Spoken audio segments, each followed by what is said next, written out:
এই দুনিয়ার সুখ আনন্দকে নষ্ট করে দেয় বার্ধক্য। মানুষ বুড়ো হতে চায় না। দেখবেন যে দাড়ি যার একটু সাদা হয়ে গেছে কত ভাবে ওইটার একটু লুকিয়ে রাখার ট্রাই করে, আছে না নাই? হ্যাঁ, এটারে কলপ দেয়, এটারে কেউ মেহেদি দেয়, এটারে কেউ কেটে কুটে। এই যে আমারও তো পাকতেছে এদিক দিয়ে, এ তো আজ থেকে 5 বছর আগেও তো কুচকুচে দাড়ি ছিল, চুল ছিল, রং ধরা যৌবন জং ধরে শেষ। এই তো জীবন, this is the circle of life. এটাই লাইফ। এই যে পাকতেছে এইখানে পাকতেছে, দিস ইজ লাইফ। তো মানুষ বুড়ো হতে চায় না। এখন দেখবেন যে অনেক শ্যাম্পু বেরোইছে, শ্যাম্পু অ্যান্টি এজিং শ্যাম্পু। কি এজিং? Anti ageing. ক্রিম বের হয়েছে, ক্রিম অ্যান্টি এজিং ক্রিম। এটা বলে অ্যাট্রাকশন লাগায় আর কি, যেটা মাখলে মানুষ আর বুড়ো হয় না। এই শ্যাম্পু দিলে মানুষ আর বুড়ো হয় না। ভারতের একজন ধনকুবের আছে, নাম শুনেছেন না? মুকেশ আম্বানি। ওনার স্ত্রী নীতা আম্বানি, আমি একটা নিউজে দেখলাম যে তিনি গোল্ড ওয়াটার খেয়েছেন। 1 বোতল গোল্ড ওয়াটারের দাম মোস্ট লাইকলি $60,000 $60,000 1 বোতল গোল্ড ওয়াটার। কেন? এটা খেলে বার্ধক্যের ছাপ নাকি চেহারায় লাগে না। কিন্তু মানুষ যতই বয়স ধরে রাখতে চাক এই দুনিয়ার জামিনে, সে কি তার বয়স লুকাতে পারে? আমার কলিজা টুকরা সিলেট, আওয়াজ করে বলেন, এই দুনিয়ার জীবনে বয়সকে ধরে রাখা যাবে? এই পাশে কোরাইশ, এই পাশে মুসলমানেরা। বিশ্বনবী জালামাই ভাষণ দিলেন, বললেন, কুমু ইলা জান্নাতিন আরদুহাস সামাওয়াতি ওয়াল আরদ উইদ্দাত লিল মুত্তাকিন। ও আমার সাহাবারা, ওই জান্নাতের দিকে ছোট, যেই জান্নাত আকাশ জমিন বিস্তৃত। তোমরা দেখতে পাচ্ছ এটা বদরের ময়দান না, এটা আল্লাহর জান্নাত। আওয়াজ করে পড়েন আল্লাহু আকবার। বিশ্বনবী বললেন, ছোট ওই জান্নাতের দিকে যে জান্নাতের বিস্তৃতি আকাশ জমিন বিস্তৃত। বিশ্বনবীর এই কথা শোনার পরে এক আনসারী সাহাবী সাইয়েদনা উমাইর ইবনুল হুমাম রাদিয়াল্লাহু তাআলা আনহু খেজুর খাচ্ছিলেন। তিনি বিশ্বনবীর দিকে তাকিয়ে কথা শুনছেন আর খেজুর খাচ্ছেন। যখন বিশ্বনবী বললেন জান্নাতের দিকে ছোট যে জান্নাত আকাশ জমিন বিস্তৃত, বিশ্বনবীর কথা শোনা মাত্র সাইয়েদনা উমাইর ইবনুল হুমাম বললেন বাহ বাহ। কি বললেন? বাহ বাহ, মানে চমৎকার, মাশাআল্লাহ, চমৎকার। আমরা ইদানিং কালে চমৎকার কিছু দেখলে ইংরেজিতে বলে ফেলি না, ওয়াও ওয়াও, বাহ বাহ, মাশাআল্লাহ। বিশ্বনবী বললেন, মা ইয়াহমিলুকা আলা কওলিকা বাহ বাহ ইয়া উমাইর। ও উমাইর, আমার এই কথা শুনে তুমি কেন বললা বাহ বাহ, চমৎকার চমৎকার কেন বললা? সাইয়েদনা উমাইর ইবনে হুমাম রাদিয়াল্লাহু তাআলা আনহু বললেন, ইয়া রাসূলুল্লাহ, আপনার এই কথা শুনে আমি বড্ড খুশি হয়েছি, আর আমি প্রত্যাশা করছি আমি যদি ওই জান্নাতের মালিক হতে পারি তাহলে কতই না ভালো হতো। সুবহানাল্লাহ বলেন। বিশ্বনবী বললেন, ছোট এই জান্নাতের দিকে যে জান্নাত আকাশ জমিন বিস্তৃত। আপনার এই চমৎকার মুখনিসৃত কথা শুনে আমার হৃদয়ের মধ্যে জান্নাতি হওয়ার বাসনা জেগে উঠলো, এজন্য বলেছি বাহ বাহ, আমি যদি ওই জান্নাতে যেতে পারতাম কতই না ভালো হতো। উমাইরের কথা শুনে বিশ্বনবী বললেন, ঠিক আছে উমাইর, জান্নাতে ঢোকার জন্য, এই জান্নাতের অধিবাসী হওয়ার জন্য যেহেতু তোমার এত আকাঙ্ক্ষা, আমি বলে দিলাম আনতা মিন আহলিহা, তুমি আল্লাহর ওই জান্নাতের অধিবাসী হবা। যাও উমাইর, তুমি ওই জান্নাতের অধিবাসী, ওই জান্নাতে তুমি ঢুকবা, তুমি জান্নাতি। তার মানে সহজ কথায় তুমি জান্নাতি। সুবহানাল্লাহ বলেন।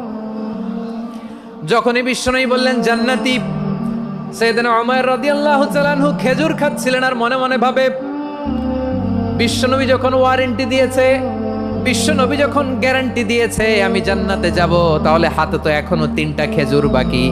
এই 3টা খেজুর যদি খাই তাহলে জান্নাতে ঢুকতে দেরি হয়ে যাবে। সুবহানাল্লাহ পড়েন। হাতে কয়টা খেজুর? 3টা খেজুর।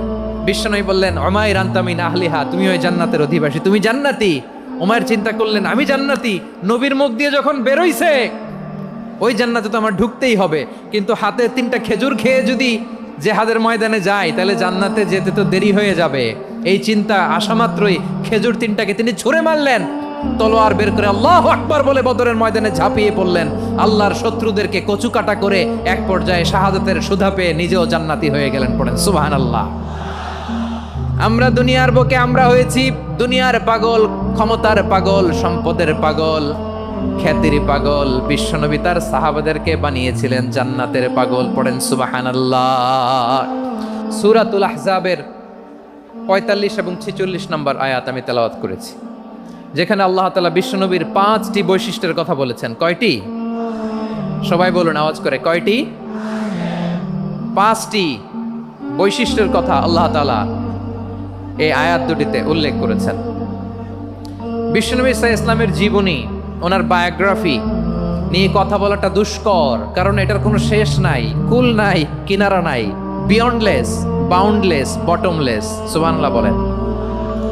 কারণ তিনি তো এমন নবী যিনি হ্যাঁ বললে এটা শরীয়তে হালাল হয়ে যায়। নবীর মুখ দিয়ে যদি বেরোয় হ্যাঁ, নাম, ইয়েস, তাহলে এটা হালাল, ঠিক কিনা বলেন? এ নবীর মুখ দিয়ে যদি না বের হয় যে না, নো, তাহলে এটা শরীয়তে হারাম হয়ে যায়।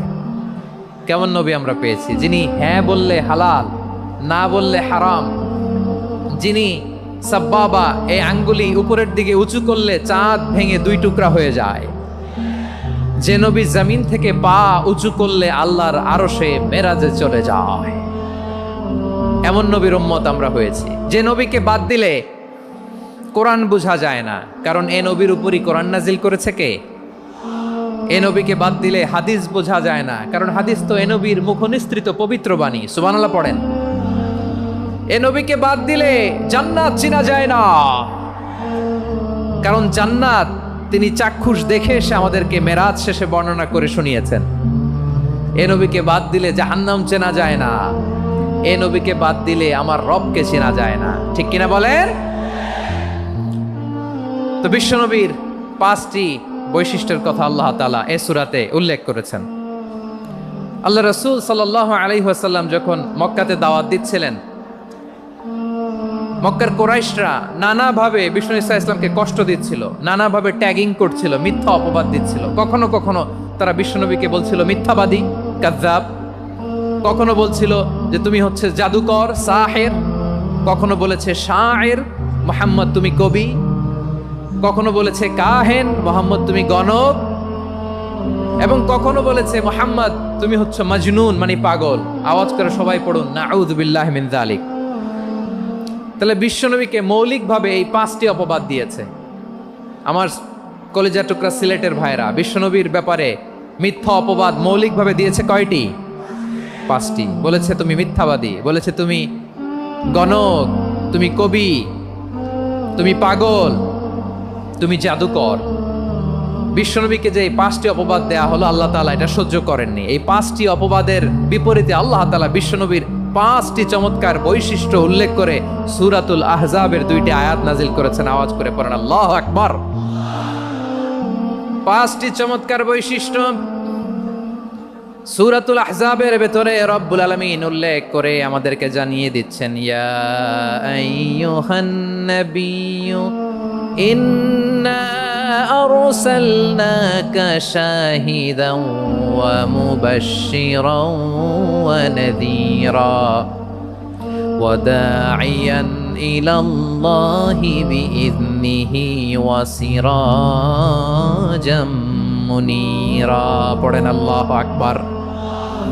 রব্বুল আলামিন ডেকে বলেন, ও নবী, নিশ্চয় আমি আপনাকে সাক্ষ্যদাতা রূপে প্রেরণ করেছি, সুসংবাদদাতা রূপে প্রেরণ করেছি, সতর্ককারী রূপে প্রেরণ করেছি, আল্লাহর দিকে আহ্বানকারী রূপে প্রেরণ করেছি, আর আলো দানকারী চেরাগ রূপে, প্রদীপ রূপে প্রেরণ করেছি। পড়েন সুবহানাল্লাহ।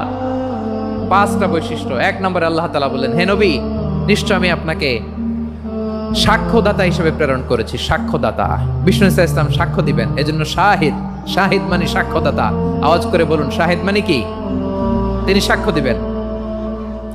মুবাশশির, 2 নম্বর বৈশিষ্ট্য হচ্ছে তিনি মুবাশশির। মুবাশশিরুম বিরহমাতিল্লাহি ওয়া বিল জান্নাহ। তিনি আল্লাহর রহমতের সুসংবাদ দেন, তিনি আল্লাহর জান্নাতের সুসংবাদ দেন। সুবহানাল্লাহ পড়েন। 3 নম্বর বৈশিষ্ট্য হচ্ছে নাযীর, তিনি সতর্ককারী, ওয়ার্নার। তিনি সাবধান করতে এসেছেন, রিমাইন্ডার দিতে এসেছেন যে আল্লাহর পথে যদি না চলো, শিরকি কাজ যদি না থামাও, তাহলে এমন আযাব আসবে আল্লাহর পাকড়াও থেকে তুমি বাঁচতে পারবে না। তিনি নাযীর।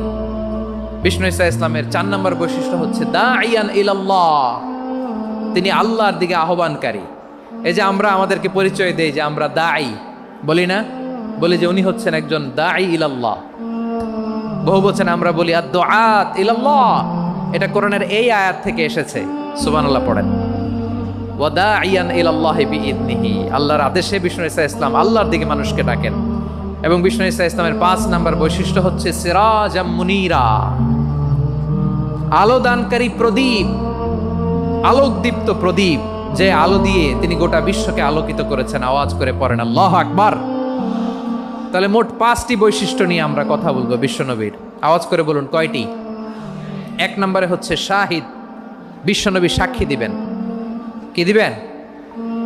He will be witness for all prophets and for us. তিনি নবীদের উপরও সাক্ষী দিবেন, আবার উম্মতের উপরও সাক্ষী দিবেন। সুবহানাল্লাহ পড়েন। কিয়ামতের দিন আল্লাহ তাআলা প্রত্যেক নবীকে জিজ্ঞেস করবেন যে তুমি কি তোমার উম্মতের কাছে আমি যা যা পৌঁছাতে বলেছিলাম পৌঁছিয়েছো? নবীরা বলবে আল্লাহ আমি পৌঁছিয়েছি। নবীদের কথা ঠিক কিনা, সত্য কিনা, এর সপক্ষে তখন বিশ্বনবী সাক্ষী দিবেন। সুবহানাল্লাহ পড়েন।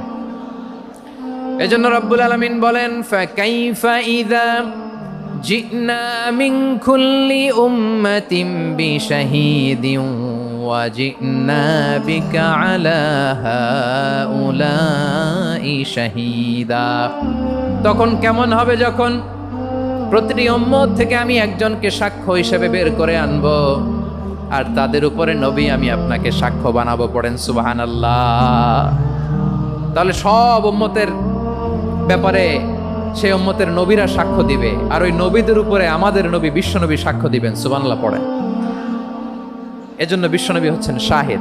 শাহিদের আরেকটা ব্যাখ্যা হচ্ছে বিশ্বনবী সাল্লাল্লাহু আলাইহি ওয়াসাল্লাম আমাদের সাক্ষীর উপরে তিনি সাক্ষী দিবেন।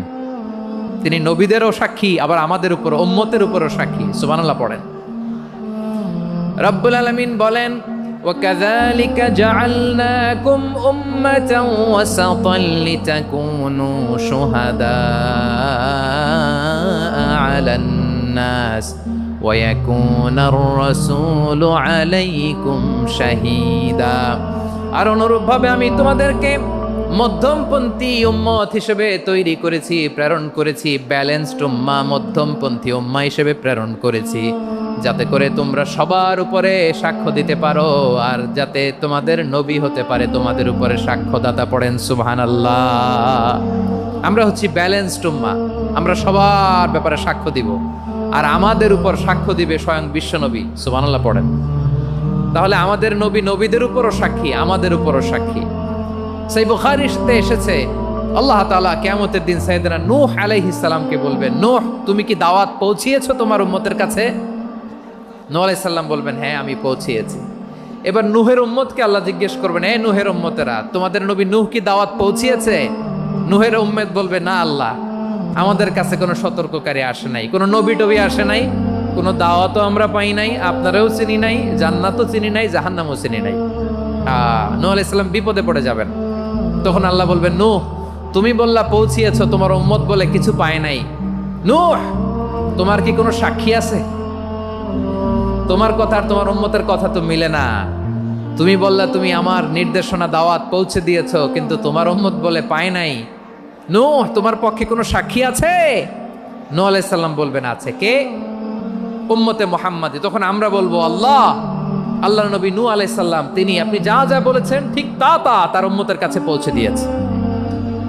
এবার নূহের উম্মতের সাথে আমাদের ঝগড়া লাগবে। তারা বলবে তোমরা আসছো আমাদের হাজার হাজার বছর পরে, তোমরা কি করে জানলা? তোমাদের সাক্ষী ধর্তব্য হবে না? আমরা তখন বলবো আমাদের কোরআনে তোমাদের নবীর নামে আল্লাহ তাআলা একটা সূরা নাজিল করেছেন, সূরাতে নূহ। আওয়াজ করে পড়েন আল্লাহু আকবার। আমরা বলবো আমাদের কোরআনে তোমাদের নবীর কথা আল্লাহ আমাদেরকে জানিয়েছেন, দিন রাত এক করে তোমাদের কাছে তিনি দাওয়াত পৌঁছেছেন। তোমরা কানের মধ্যে হাত দিয়ে রাখতা, চেহারাটা কাপড় দিয়ে ঢেকে রাখতা, আল্লাহর নবী নূহকে পিটিয়ে ছালা দিয়ে পেঁচিয়ে তোমরা পাহাড়ে তুলে রেখে আসতা। সব আমরা জানি। আমরা যখন বলবো এই কথা, নূহের উম্মত চুপসে যাবে। তখন আমরা সত্য বলেছি কিনা এটা আল্লাহ তাআলা জানতে চাইবে বিশ্বনবীর কাছে। তখন বিশ্বনবী আমাদের পক্ষে সাক্ষী দিবেন। আওয়াজ করে বলেন আল্লাহু আকবার। এজন্য আল্লাহ বলেন নবী আপনি হচ্ছেন সাক্ষ্যদাতা, সব নবীদের উপর আপনি হবেন সাক্ষী, আবার আপনার উম্মতের সাক্ষীর উপর আপনি হবেন সাক্ষী।